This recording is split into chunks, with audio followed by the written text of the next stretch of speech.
Hello, I'm Alexis Dimitropoulos, and today's topic is going to be about green chemistry. Going green is finding ways to make the manufacturing process for companies less harmful and toxic to the environment, and finding healthier alternatives where they can be applied. There are 5 principles to green chemistry. Principle 1 is using renewable resources as starting materials.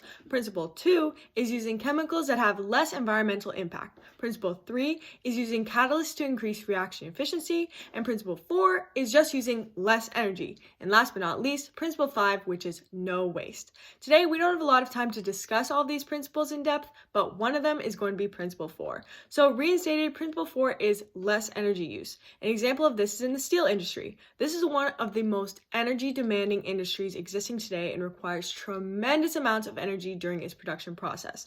There are 2 broad ways that this can potentially be decreased. One is to make sure to stay up to date with the equipment and technology, and 2 is changing the process entirely.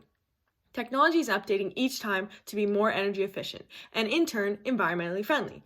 Upsides to this include smaller fossil fuel quantities burnt, reduced air pollutants, significant energy savings, reduced emissions, and decreased costs associated with operating pollution control equipment. Really, the only downside of this operation is the insanely high price for equipment.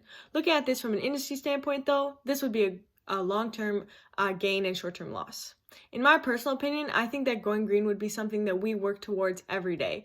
And although it seems impossible to make the whole industry green at once, we have to start somewhere. I think that principles 2, 3, and 5 are the most attainable with creativity and planning.